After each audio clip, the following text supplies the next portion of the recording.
Hello everyone, आज की हमारी वीडियो है टीडीएस जो है अदर देन सैलरी पेमेंट्स पे कितना डिडक्ट किया जाता है, कब डिडक्ट किया जाता है। तो आज इस वीडियो में मैंने जो पेमेंट्स कवर की है अदर देन सैलरी, उसमें है एक कॉन्ट्रैक्टर की पेमेंट, एक इंश्योरेंस कमीशन एजेंट्स की पेमेंट्स, एलआईसी मैच्योरिटी अमाउंट की पेमेंट, रेंट की पेमेंट, कमीशन ब्रोकरेज की पेमेंट और प्रोफेशनल टेक्निकल फीसेस। ये कौन सी सेक्शन के अंदर आती है इनकम टैक्स एक्ट में और किस तरह से इन्हें डिडक्ट किया जाता है, कितने परसेंट से, और कब और कैसे जमा कराई जाती है, कौन से चालान और कौन से रिटर्न के थ्रू, और कौन सी इनकी टाइम लिमिट है, और ना जमा कराने पर क्या पेनल्टीज, फीसेस है, इंटरेस्ट है, उन सब के बारे में इस वीडियो में हम डिटेल से बात करने जा रहे हैं। तो चलिए हम नेक्स्ट स्लाइड पे बढ़ते हैं। हमारी नेक्स्ट स्लाइड है, पहली सेक्शन है 194C। इनकम टैक्स एक्ट 1961 कहता है कि जब भी आप अपने कॉन्ट्रैक्टर को पेमेंट करो तो 194C के अकॉर्डिंग कीजिए। यानी कि कोई भी पर्सन क्या है वो हम नेक्स्ट स्लाइड में जो है डिफाइन करेंगे। कोई भी पर्सन अगर किसी कॉन्ट्रैक्टर को, देखिए वो रेजिडेंट होते हैं, चाहिए यहाँ पे हम जितनी भी सेक्शंस में बात करेंगे वो रेजिडेंट को की गई पेमेंट्स के बारे में बात करेंगे, एनआरआईज को दी गई पेमेंट्स के बारे में बात नहीं कर रहे हैं। अगर कोई पर्सन किसी कॉन्ट्रैक्टर को जो रेजिडेंट है उसको पेमेंट कर रहा है, किस लिए? अगर उसने कोई काम करवाया है, कॉन्ट्रैक्ट किया है किसी काम करवाने का, जिसमें हम लेबर की सप्लाई को भी इंक्लूड मानेंगे, अगर उसके लिए कोई वो पेमेंट करने जा रहा है पर्सन उस कॉन्ट्रैक्टर को, तो वो 194C को एक बार डिस्कस करेगा, क्योंकि उसे उस पेमेंट को करने से पहले टीडीएस जो है काटना है और जमा कराना है। अब कैसे और कब? देखिए वो ये सेक्शन कहती है कि at the time of payment और at the time of credit of such sum to the account of contractor. आप अपने अकाउंट में उसको क्रेडिट करते हैं या उसको पेमेंट करते हैं, दोनों में से जो पहले कर रहे हैं उसी टाइम आपको टीडीएस डिडक्ट करना है। अब पेमेंट में कैश भी है, चेक भी है, ड्राफ्ट भी है, या कोई भी मोड है, पेमेंट मानी जाएगी। अगर आपको क्रेडिट करने से पहले कर रहे हैं तो उसी वक्त टीडीएस डिडक्ट करके आपको जमा कराना है। अब ये कहता है कि स्पेसिफाइड पर्सन कौन है। स्पेसिफाइड पर्सन का मतलब है सेंट्रल गवर्नमेंट, स्टेट गवर्नमेंट। जी हाँ, अगर सेंट्रल गवर्नमेंट है, स्टेट गवर्नमेंट है, अगर वो कॉन्ट्रैक्टर को पेमेंट कर रही है तो वो भी टीडीएस डिडक्ट करेगी। लोकल अथॉरिटी है तो वो भी करेगी। कोई भी कॉर्पोरेशन जो सेंट्रल और स्टेट प्रोविजनल एक्ट के अंदर आता हो, बना हो, वो भी। इवन कंपनी, कोऑपरेटिव सोसाइटी, साथ ही कोई भी ऐसी अथॉरिटी जो इंडिया में बनी हो किसी भी लॉ के अंदर, और साथ ही वो एंगेज हो किसमें, हाउसिंग अकोमोडेशंस की डीलिंग्स में, या फिर वो बनी हो किस पर्पस से, सिटीज, टाउन, विलेजेस के प्लानिंग, डेवलपमेंट और इंप्रूवमेंट के लिए। कोई भी सोसाइटी, कोई भी ट्रस्ट, कोई भी यूनिवर्सिटी, इवन कोई भी इंस्टीट्यूशन जो डिक्लेयर्ड हुआ हो यूनिवर्सिटी एक्ट के अंतर्गत। Any government of foreign state, जी हाँ, फॉरेन स्टेट की गवर्नमेंट भी टीडीएस डिडक्ट करेगी, फॉरेन एंटरप्राइजेस भी, और साथ में कोई भी एसोसिएशन या कोई भी बॉडी एस्टेब्लिश्ड जो इंडिया के बाहर बना हो वो भी टीडीएस डिडक्ट करेंगे कॉन्ट्रैक्टर को पेमेंट करते हुए, जो रेजिडेंट है इंडिया का। कोई भी फर्म, कोई भी, अब बात करते हैं पर्सन बीइंग एन इंडिविजुअल और एचयूएफ।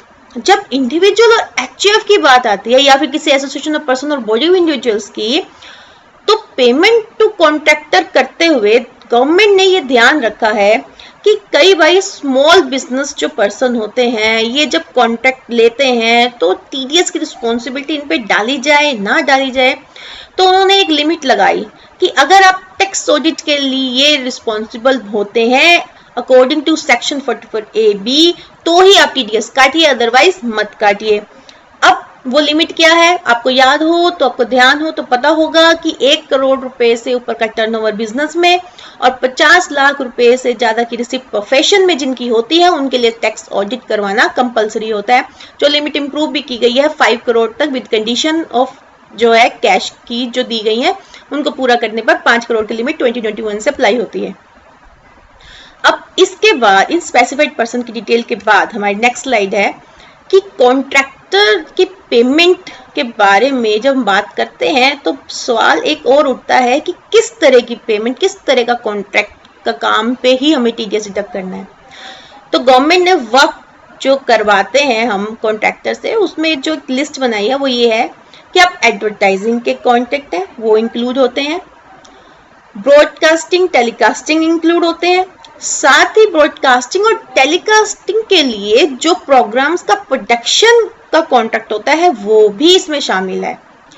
गुड्स और पैसेंजर्स के ट्रांसपोर्ट का जो कॉन्ट्रैक्ट हम किसी पर्सन के साथ करते हैं, कॉन्ट्रैक्टर जो गुड्स और पैसेंजर्स एक ट्रांसपोर्ट करते हैं उनकी पेमेंट भी इसमें कवर होती है, लेकिन रेलवेज इसमें नहीं आता है। कैटरिंग के कॉन्ट्रैक्ट भी इसमें शामिल होते हैं। साथ ही लास्ट में इन्होंने होल मतलब पूरा ही इन्होंने इंक्लूड कर दिया, इन्होंने क्लियर कह दिया कि मैन्युफैक्चरिंग और supplying a product according to requirement or specification of a customer by using material purchased from such customer or its associate, being a person placed similarly in relation to such customer as is the person placed in relation to a assessee under the provision contained. In short, ये कहता है कि आप उस contractor को payment करते हुए TDS काटेंगे जो कॉन्ट्रैक्टर आपके कहे के हिसाब से कोई चीज मैन्युफैक्चर कर रहा है या आपके कहे के हिसाब से चीज बनाकर आपको सप्लाई कर रहा है, लेकिन उसमें कंडीशन ये है कि वो कॉन्ट्रैक्ट तभी कहलाएगा जब वो पर्सन जो मटेरियल यूज कर रहा है वो आप प्रोवाइड कर रहे हैं या आपको कोई एसोसिएट प्रोवाइड कर रहा है या आपको कोई रिलेटिव प्रोवाइड कर रहा है जो आपका ही माना जाएगा, आपकी तरफ से माना जाएगा। तो अगर वो कॉन्ट्रैक्टर आपका दिया हुआ मटेरियल यूज करता है, आपसे ही लेता है और आपके हिसाब से वो चीज बनाकर आपको दे देता है, सप्लाई आपको कर देता है, तो वो जो काम है उससे जो है कॉन्ट्रैक्ट माना जाएगा, इस सेक्शन के अंदर लिया जाएगा कि इस तरह के कोई कॉन्ट्रैक्ट की अगर आप पेमेंट करते हैं तो आपको टीडीएस डिडक्ट करना है। इसमें क्लियर उन्होंने अलग से भी कहा कि but does not include manufacturing और supply a product according to the requirement और specification of customer by using material purchase from a person other than such customer. अगर सामने वाला यानी कि जो कॉन्ट्रैक्टर है, जिसे हम कॉन्ट्रैक्टर कह रहे हैं, अगर वो चीज कोई बनाता है पर मटेरियल मुझसे ना लेके अपने आप कहीं और से परचेज करके वो चीज बिल्ड करके मुझे देता है, तो that is not including in the work. ठीक है, तो उसे हम इस सेक्शन के अंदर वर्क में इंक्लूड नहीं करते हैं, तो इसलिए इस तरह की गई पेमेंट्स पे हम टीडीएस डिडक्ट नहीं करेंगे। नेक्स्ट सेक्शन कहती है कि आप इस पे डिडक्ट कितना करेंगे। देखिए ये कहता है कि 1% डिडक्ट कर लीजिए अगर कॉन्ट्रैक्टर जिसका आप टीडीएस काट रहे हैं वो एक इंडिविजुअल या एचयूएफ है। यानी कि देखिए इंडिविजुअल एचयूएफ है तो स्मॉल कॉन्ट्रैक्टर होगा तो उस पर गवर्नमेंट 1% कटवाती है। देखिए मैंने 0.75 यहाँ मेंशन किया है। ये कोविड पीरियड के लिए गवर्नमेंट ने 2021 फाइनेंशियल ईयर में रेट दी है, स्पेशल एक डिस्काउंटेड रेट समझ लीजिए कि 14 मई से लेके 31 मार्च तक अगर इस तरह की कोई पेमेंट कर रहा है तो 0.75 काटेगा, 1% नहीं। ऐसे ही वो कहते हैं कि 2% काट लीजिए, इंडिविजुअल एचएफ को छोड़कर जो बाकी बचते हैं उनका 2% काट लीजिए। और कोविड पीरियड के लिए 1.25% की रेट दी गई है जो डिस्काउंटेड रेट है।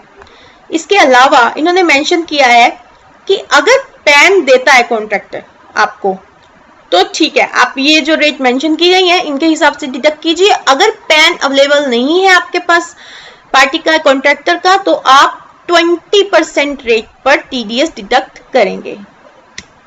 अब बात आते हैं नेक्स्ट स्लाइड पर। इसमें कहा गया on the invoice value excluding the value of material such value is mentioned separately in the invoice. जी हाँ, कॉन्ट्रैक्टर आपको जब इनवॉइस देता है अगर उसमें मटेरियल की वैल्यू अलग से मेंशन करता है तो आप टीडीएस किस वैल्यू पे डिडक्ट करेंगे? On the invoice value. Excluding the value of material. अब वो कहता है कि on the whole of the invoice value if the value of material is not mentioned separately in the invoice, अगर invoice में अलग से मटेरियल मेंशन नहीं किया गया तो टोटल उसी वैल्यू पे ही टीडीएस डिडक्ट किया जाएगा। अब 94C में ये कहता है कि ऐसे कौन से केसेस हैं जहां पर मैं कोई स्पेसिफाइड पर्सन जब वन कॉन्ट्रैक्टर को पेमेंट करे और टीडीएस डिडक्ट ना करे। अब ये कहते हैं कि कोई भी इंडिविजुअल और एचईएफ अगर अपने पर्सनल पर्पसेस के लिए कॉन्ट्रैक्टर को पेमेंट करता है, अपने पर्सनल पर्पसेस के लिए वर्क के लिए कॉन्ट्रैक्ट लिया गया था और उसके लिए पेमेंट की जा रही है, तो उस पर कोई टीडीएस डिडक्ट नहीं किया जाएगा।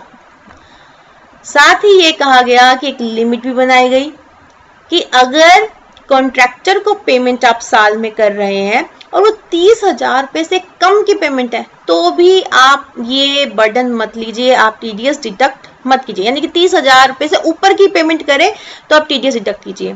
अब भाई इसका तो हर कोई जो है बेनिफिट उठा सकता है कि पेमेंट करनी है तो 20,000 25,000 की कर देंगे और टीडीएस से बच जाएंगे, लेकिन उसके साथ एक कंडीशन और लगा दी कि अगर aggregate of the amounts of such sum credited और paid or likely to be credited or paid during the financial year exceeds 1 lakh rupees, the person responsible for paying such sum shall be liable to deduct income tax under this section। अगर total amount credit या paid 1 lakh से ज्यादा का हो जाता है तब आपको टीडीएस डिडक्ट करना है। साथ ही अगर आपको लाइकली आपको पता है पहले से ही कि 1 लाख से ऊपर की पेमेंट होगी तो आपको डिडक्ट करना ही करना है इनकम टैक्स। जी हाँ, और वो टीडीएस आपको जमा कराना है। ठीक है, रिस्पॉन्सिबिलिटी है अंडर सेक्शन 194C। अब वो कौन से केसेस हैं जहां पर टीडीएस डिडक्ट नहीं करना है। अब बात आती है ट्रांसपोर्टर की। जब हमने स्पेसिफाइड पर्सन की बात की थी तो उसके अंदर हमने कॉन्ट्रैक्ट में लिया था, वह जो वर्क की बात की थी तो उसमें ट्रांसपोर्टर्स भी आए थे कि ट्रांसपोर्टर्स जो है गुड्स और पैसेंजर्स के, उनको भी हम कॉन्ट्रैक्ट में शामिल करते हैं अंडर सेक्शन 194C। पर उनको एक लिमिट दी गई है कि अगर वो ट्रांसपोर्टर 10 से कम ऐसे गुड्स कैरिज करने वाले जो व्हीकल है वो रखता है जो 10 से कम है पिछले साल उसके पास 10 से कम थे, तो वो उस पर्सन का टीडीएस डिडक्ट ना किया जाए अगर वो अपना पैन हमें दे देता है। अगर ये कॉन्ट्रैक्टर यानी ये ट्रांसपोर्टर अपना पैन अवेलेबल करा देता है और उसके प्रीवियस ईयर में डिक्लेयर कर देता है कि मेरे 10 से कम थे व्हीकल, तो उसका टीडीएस डिडक्ट करने की रिक्वायरमेंट नहीं है। और अगर पैन नहीं देता है तो 20% टीडीएस डिडक्ट किया जाएगा। तो ये थी हमारी सेक्शन 194C। उससे रिलेटेड जो हमारे अदर कंप्लायंसेस है उनके बारे में लास्ट में बात करेंगे। अब बात कर लेते हैं दूसरी सेक्शन के बारे में। अभी तो हमने पढ़ा कि जो कॉन्ट्रैक्टर को पेमेंट की जाती है तो उन कॉन्ट्रैक्टर की पेमेंट्स एक बार फिर से हम रिवाइज कर लेते हैं कि जब हम 194C के अंदर किस कॉन्ट्रैक्टर को पेमेंट करते हैं तो क्रेडिट करें उसके अकाउंट को या उसको पे करें, तो दोनों में से जो पहले होगा उस पर हमने टीडीएस डिडक्ट करना है। कौन कौन डिडक्ट करेगा वो लिस्ट हमने दी है। उसके बाद कौन कौन से काम है जो कॉन्ट्रैक्ट में शामिल किए गए हैं कि कॉन्ट्रैक्ट माना गया अंडर सेक्शन 194C। कितना परसेंट है 1% काटिए अगर आप इंडिविजुअल या एचयूएफ को पेमेंट कर रहे हैं, 2% काटिए अगर आप कॉर्पोरेट में यानी कि जो इंडिविजुअल और एचयूएफ को छोड़कर अदर किसी को पेमेंट कर रहे हैं तो 2% काटिए। कोविड पीरियड के लिए रेट्स जो हैं वो थोड़ी डिस्काउंटेड की गई हैं, वो भी मैंने मेंशन कर दी। अगर पैन अवेलेबल नहीं करती है पार्टी जिसका हमने टीडीएस काटना है तो वो 20% रेट से कटेगा। और इनवॉइस जो हमें दिया जाता है अगर उस इनवॉइस पे मटेरियल जो है अलग से मेंशन है तो हम जो है एक्सक्लूड करके वैल्यू जो है मटेरियल की उस पर टीडीएस डिडक्ट करेंगे, और अगर अलग से मेंशन नहीं है तो जो है उसे सेपरेट नहीं किया जाएगा, उसे अलग नहीं माना जाएगा, टोटल वैल्यू पे टीडीएस डिडक्ट होगा। अब कौन कौन से केसेस हैं जिनमें टीडीएस डिडक्ट नहीं होता है।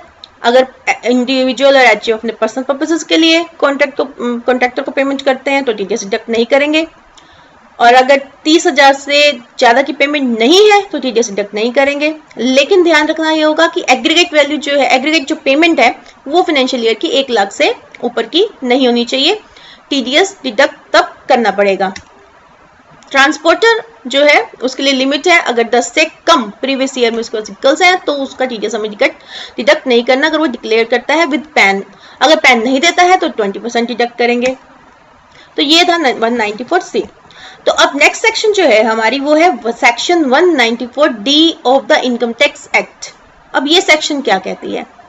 देखिए ये सेक्शन कहती है कि अगर आप किसी इंश्योरेंस कमीशन की या किसी भी तरह का रेम्यूनरेशन या रिवॉर्ड किसी इंश्योरेंस एजेंट या ब्रोकर को जो रेजिडेंट हो उससे पे करने जा रहे हैं तो आप पर अप्लाई हो जाएगा section 194D income tax act का।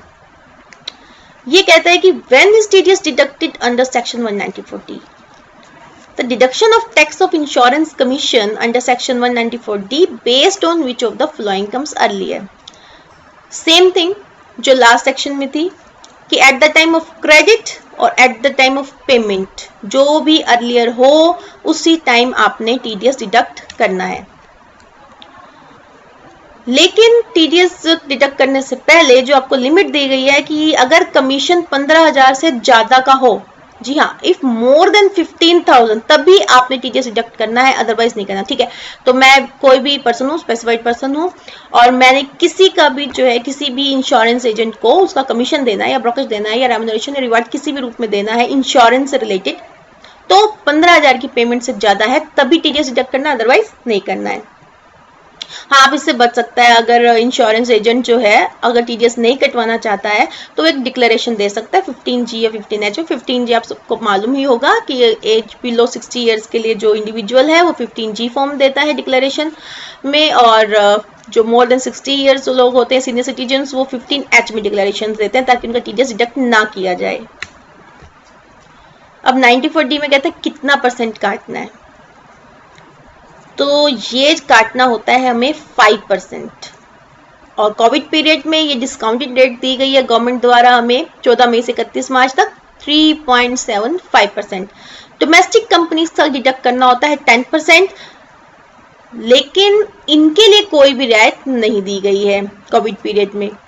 तो इन शॉर्ट 194D यानी कि payment to agents of insurance, उनको पेमेंट करते हुए अगर वो एजेंट्स अदर देन कंपनी है, अदर देन कंपनी तो 5% डिडक्ट करेंगे, और डोमेस्टिक कंपनी है तो 10% डिडक्ट करेंगे। सरचार्ज, एजुकेशन सेसेस ये अलग से नहीं लगाए जाते हैं। जो भी सेक्शंस और जो भी रेट्स यहाँ पे मैं एक्सप्लेन करूंगी उनमें ये चीज आप नोट रखिएगा कि अलग से सरचार्ज और एजुकेशन सेस इन रेट्स के साथ इंक्लूड नहीं किए जाएंगे। पैन अगर अवेलेबल होता है तो आप सेम इन जो रेट इन फोर्स बताई गई है 5% 10% उस पर डिडक्ट करेंगे, और अगर पैन अवेलेबल नहीं है तो 20% डिडक्ट होगा। अब बात करते हैं नेक्स्ट सेक्शन 194DA। ये मुझे सेक्शन बहुत इंटरेस्टिंग लगती है क्योंकि ये हर उस इंसान से जुड़ी हुई है जो LIC का प्रीमियम भरता है, LIC लेता है। तो ये सेक्शन बहुत इंटरेस्टिंग है, इसे ध्यान से सुनिएगा। What does section 194DA say? देखिए, as per section 194D of income tax act 1961 कोई भी सम जो रिसीव किया जाता है insured Indian resident from an insurer under a life insurance policy, in short जब हमें LIC का मैच्योर अमाउंट मिलता है तो उस पर टीडीएस डिडक्ट होता है और कई बार नहीं होता है। तो कब टीडीएस डिडक्ट होता है यानी कब टीडीएस डिडक्ट किया जाता है और कब नहीं, तो वो इस सेक्शन में एक्सप्लेन किया गया है। ये कितना डिडक्ट होता है? ये 5% डिडक्ट होता है, यानी कि जो भी कोई इंश्योरर अगर आप इंश्योर्ड हैं LIC में, अगर आपको LIC का अमाउंट मिलता है eight the time of maturity, जो भी अमाउंट आपको मिलता है, तो जो आपको दे रहा है पर्सन, वो आपका 5% TDS डिडक्ट करके देगा।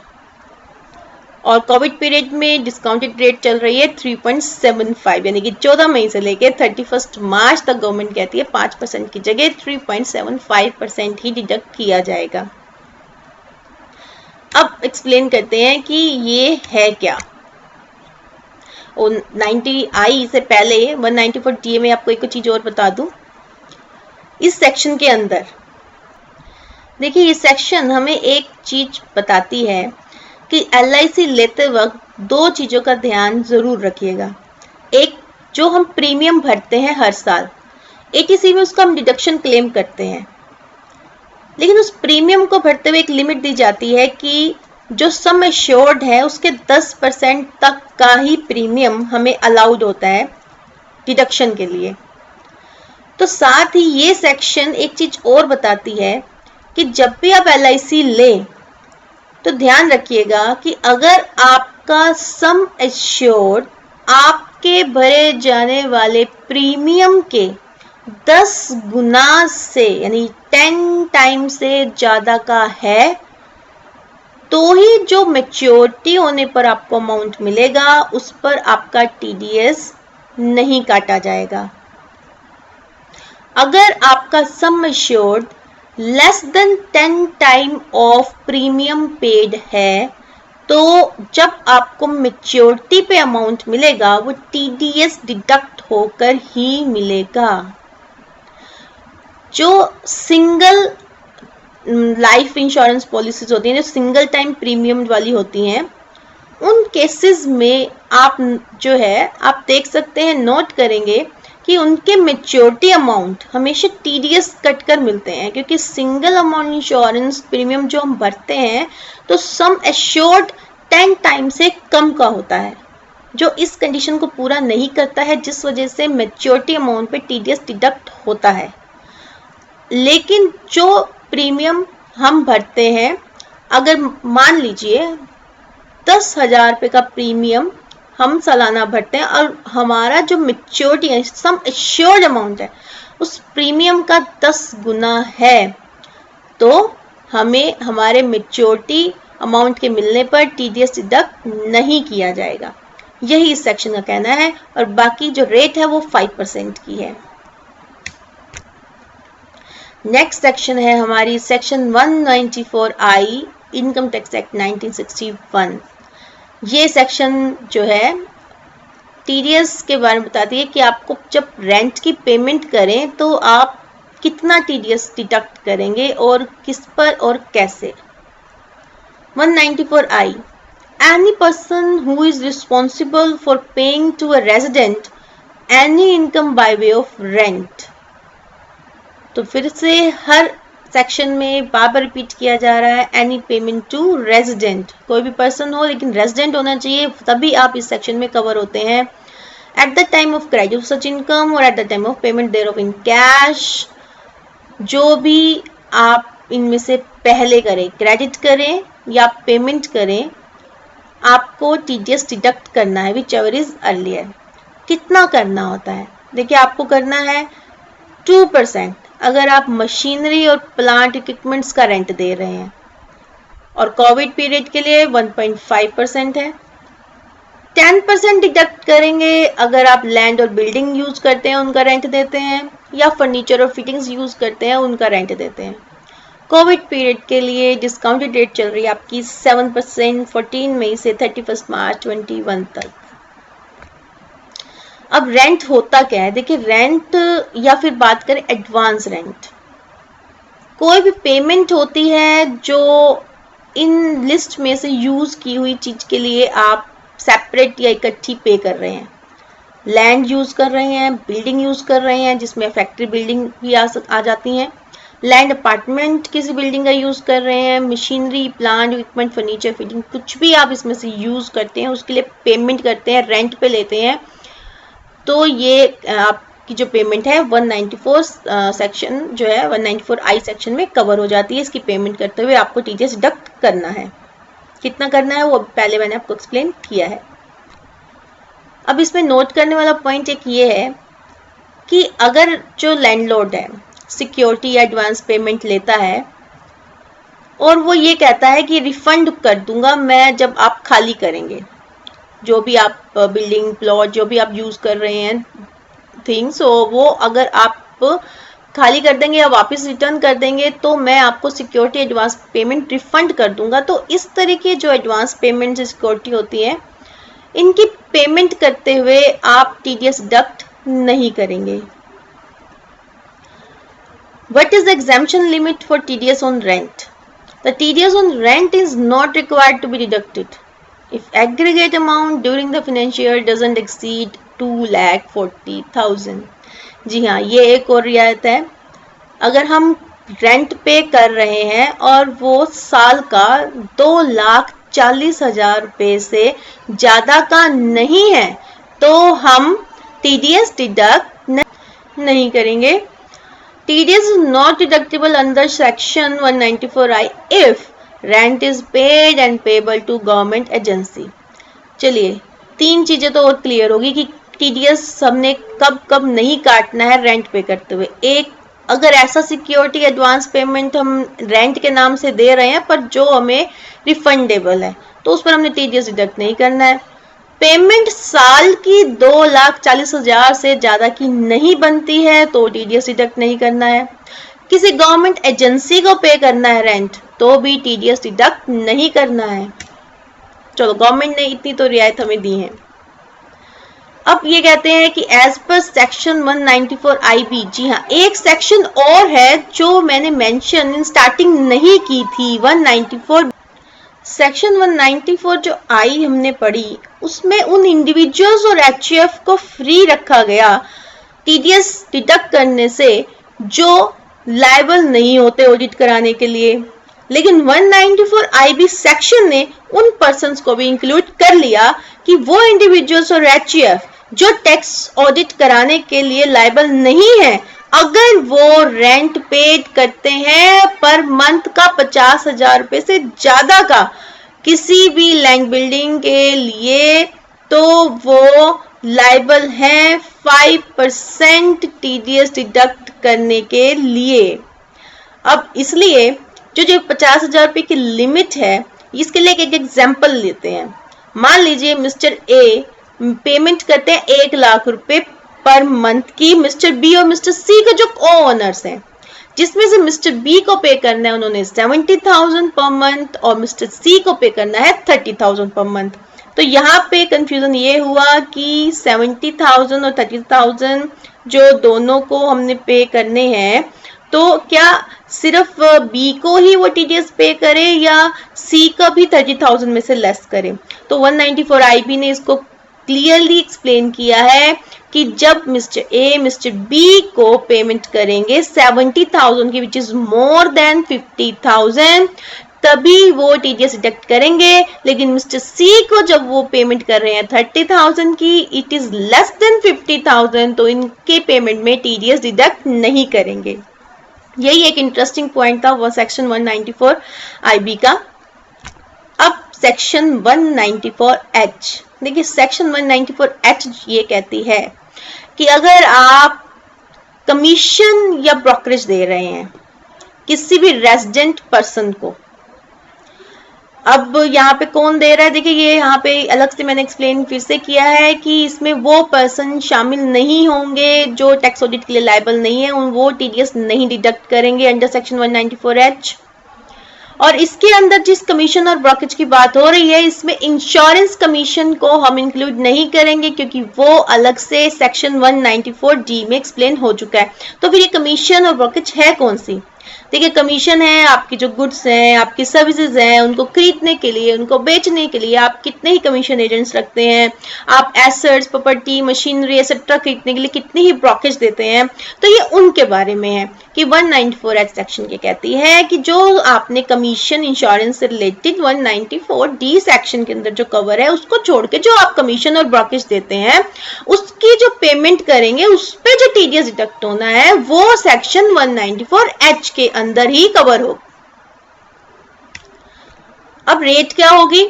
देखिए टीडीएस की रेट उन्होंने रखी हुई है 5% की। आप किसी को पेमेंट कीजिए 5% डिडक्ट करेंगे। कोविड पीरियड के लिए रेट डिस्काउंटेड है, वो है 3.75%। I repeated from 14 May to 31 March 21। अब फिर से एक्सप्लेन करा है कि कोई भी सरचार्ज एजुकेशन सेस अलग से नहीं लगेगा, और अगर पैन अवेलेबल नहीं है तो 20% डिडक्ट होगा, 5% नहीं। Under what circumstances TDS under section 194H is not deductible.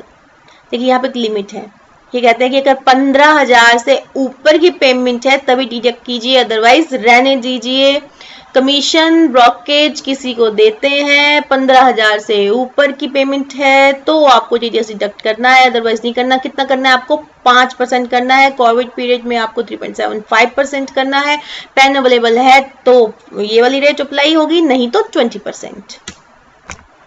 अब सेक्शन 194J, देखिए अगर आप पेमेंट करते हैं किसी प्रोफेशनल को, प्रोफेशनल सर्विसेज के लिए, टेक्निकल सर्विसेज के लिए, तो आप कवर हो जाएंगे अंडर सेक्शन 194J को फॉलो करने के लिए। अब आप बात करते हैं कि कौन कौन सी पेमेंट्स इसके अंदर कवर होती हैं।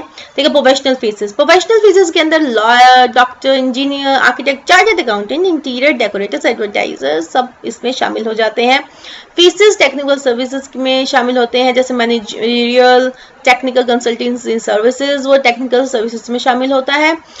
इसमें इंक्लूड किया गया इस सेक्शन में कि जो डायरेक्टर्स को रेम्युनरेशन पेड होता है, रेम्युनरेशन में देखिए सैलरी नहीं है, यहाँ पे सैलरी इस सेक्शन में कवर नहीं हो रही है डायरेक्टर की। इसमें डायरेक्टर को जो अदर देन सैलरी रेम्युनरेशन हो रहा है, फॉर एग्जांपल सिटिंग फीस दी जाती है डायरेक्टर्स को जो बोर्ड मीटिंग्स अटेंड करने के लिए, या कोई कंसल्टेंसी फीस दी जाती है, तो वो इस सेक्शन में कवर होता है पेमेंट।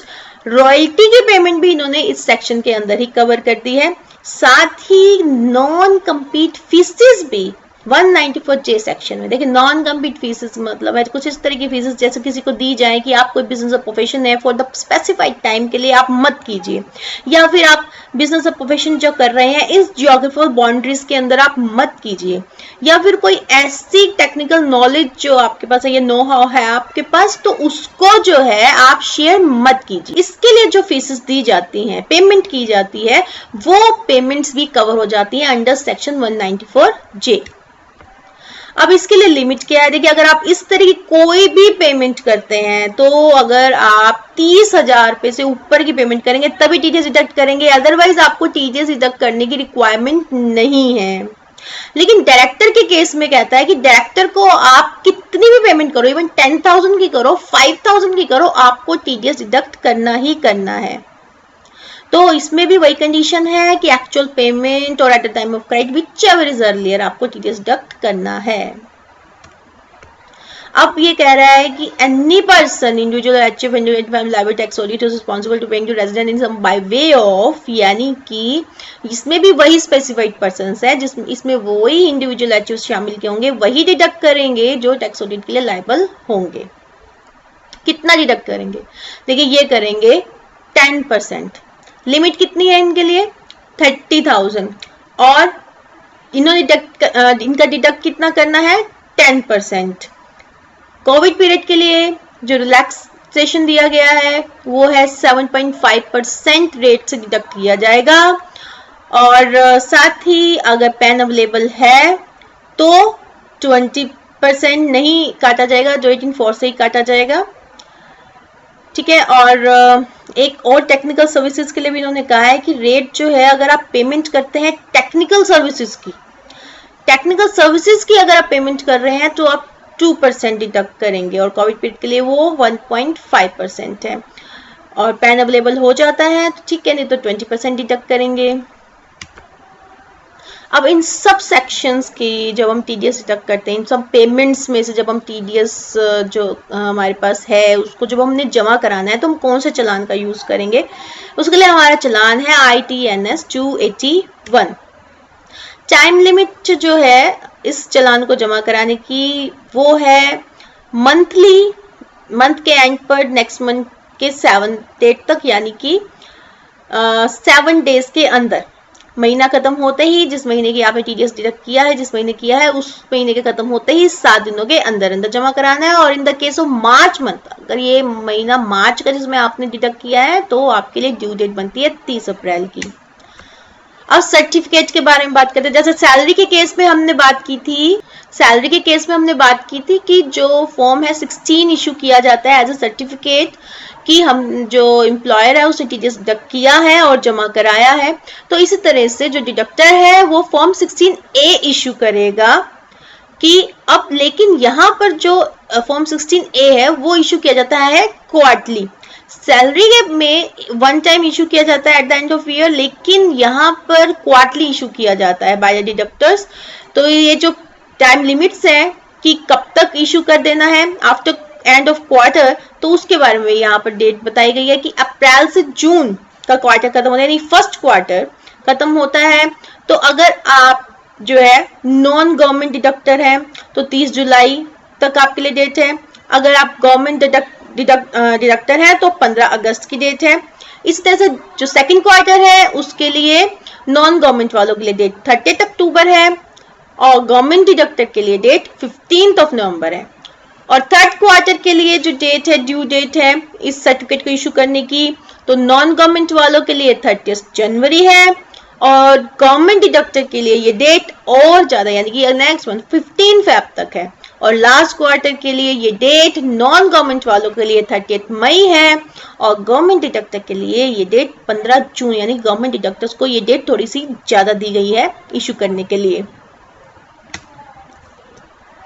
नेक्स्ट में आप बात करेंगे कि अब जब टीडीएस डिडक्ट करेंगे, चालान जमा कराएंगे, तो उसका हमें रिटर्न भी तो फाइल करना है। तो वो रिटर्न कौन सा है? उस रिटर्न का नाम है 26Q अदर देन सैलरी, यानी कि जो पेमेंट्स हमने अभी बात करी है वो अदर देन सैलरीज थी, तो उनके लिए हमारा फॉर्म है 26Q।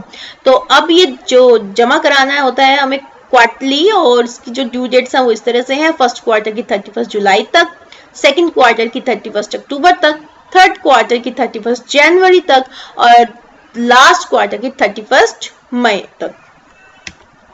अगर हम ये प्रोसेस ठीक तरह से नहीं करते हैं, टीडीएस डिडक्ट नहीं करते हैं, तो 1% of part of month interest लगेगा। और टीडीएस डिपॉजिट नहीं कराते हैं डिडक्ट करने के बाद, तो 1.5% per month of part of month जो है हम पर इंटरेस्ट लगेगा। और अगर हम रिटर्न ही जमा नहीं कराते हैं तो 200 रुपये पर डे का फाइन लगेगा। और ये कहाँ कितना लग सकता है हम पर, तो पूरे टीडीएस अमाउंट कितना लग सकता है। इसके अलावा अगर ये कंडीशंस पूरी नहीं होती है कि 1 साल हमें पूरी लापरवाही करते हुए हो जाता है, तो एक अलग से भी पेनल्टी हमारे लिए बनाई गई। इन सब पेनल्टीज के अलावा इंक्लूडिंग में ये पेनल्टी और डाली गई है कि लग सकता है हम पे मिनिमम 10,000 से लेके 1 लाख रुपए तक का फाइन। अब हमारी सारी इंपॉर्टेंट जितनी भी पेमेंट्स है अदर देन सैलरी इस वीडियो में मैंने कवर की है। अगर इनसे रिलेटेड कोई भी आपकी क्वेरी है, उसके बारे में डिटेल से आपको जानना है, तो आप मुझे कमेंट बॉक्स पे लिख सकते हैं और नेक्स्ट वीडियो में हम ट्राई करेंगे कि उन टॉपिक्स को भी कवर किया जा सके। Thank you.